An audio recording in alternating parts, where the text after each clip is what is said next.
I'm sure you all heard the buzz going around regarding IHOP changing their name to IHOb, IHOb. Now, I was a little alarmed hearing that because I'm like, how the Pancake House gonna change their name? But I found out recently that it is a publicity stunt, which changes everything. So that was a sigh of relief. However, was it a good publicity stunt? I mean, we really can't tell at this point because it's too early. However, though, a lot of people have been voicing their concerns about them changing their name to IHOP, which the B stands for burgers. I mean, people have said, when I want to go to when I want pancakes, I'll go to a pancake house. When I want burgers, I'll go to a burger joint. And I get it, because when I want some wings, I go to either Buffalo Wild Wings, Wingstop, and you know what? Outback Steakhouse has some good wings too. But you guys get what I'm saying. So how can IHOP change their name? Like, okay, even if it is a publicity stunt, they cause a lot of noise. Sometimes all publicity and all press isn't good press. And I think this is something that their team should really realize and focus on and pay attention to this. Because, I mean, if they just watch the tweets and the online chatter, they'll easily see that a lot of people love IHOP.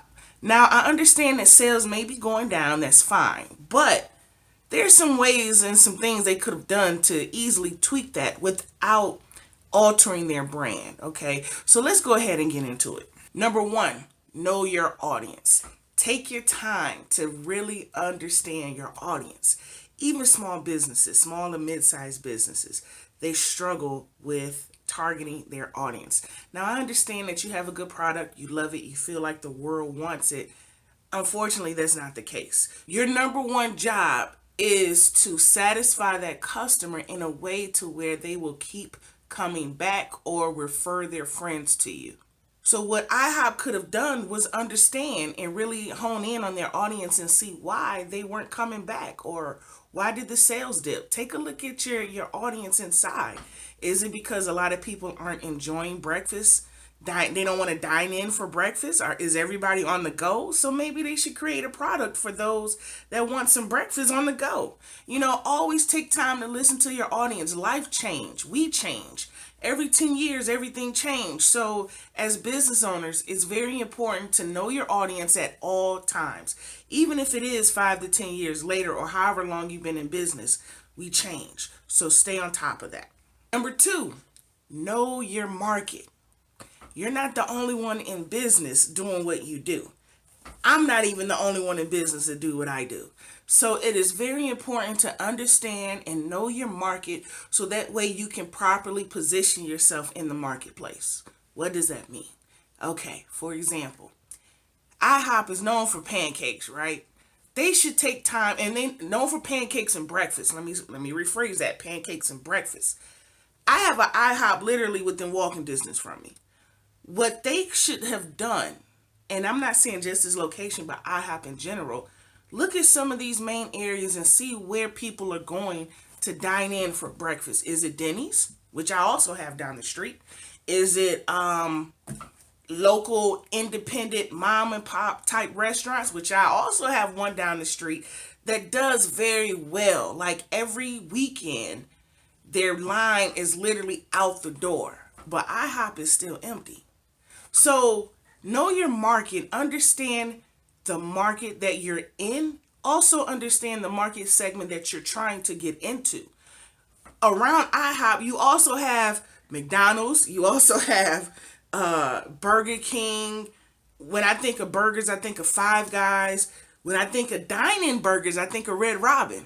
So if they're trying to get into the burger lane, they should take a look at what other burger restaurants are doing. Is it a lane that you even want to jump in, or should you just stay in your lane and do what works there?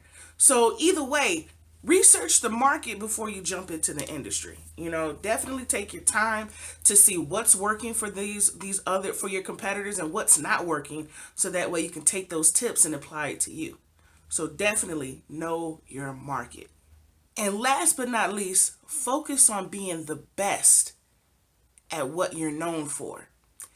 It's kind of startling going to a restaurant and you go open up the menu and they have 1,000,001 things on their menu. To me, that place looks like they're having a identity crisis. They don't know what they want to offer. Now, there are some places that do very well offering a wide variety of food. Those places are typically buffet spots like Old Country Buffet. I don't know if they have them, in your area, but they have them a few in Illinois, like one or two, and they were real big in Michigan. So there's Old Country Buffet. Golden Corral. These buffet places that serve large groups or big families do very well, offering a wide variety of food for a couple of reasons. For one, everybody in your large party, they can eat there, from vegans to people that like sweets, people that like meat and potatoes, people that want a taco, and even kids.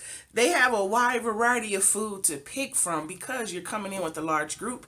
And also, you don't have to worry about splitting a bill there. You pay upon entry.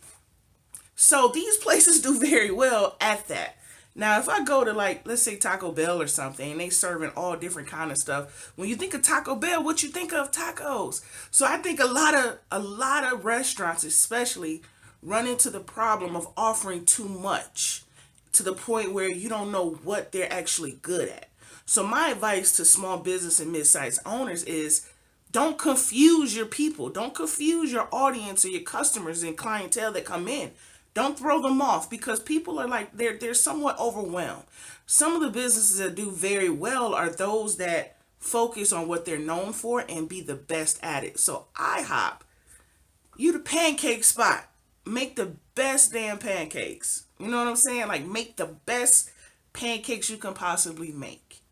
And then find a way to package it in a way to satisfy your audience. So, small business owners and mid-sized business owners, do not get wrapped up into the hype thinking that you can offer all these different type of services. Focus on what you're known for. I mean, this goes down to even the smaller entrepreneurs like myself. Everybody knows me for my work in digital marketing.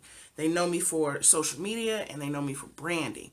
What do I look like offering, shoe shining service? I mean, it's like, my focus is being the best at what I'm known for, instead of offering all these different services just to make sure cash flow keeps coming in. No, focus on what you're known for and rock the hell out of it. I hope these tips were helpful for you. I will be sharing more consistent content such as this on my YouTube channel, as well as my LinkedIn page, and of course my personal website. So make sure you subscribe and follow and connect. Until next time, peace.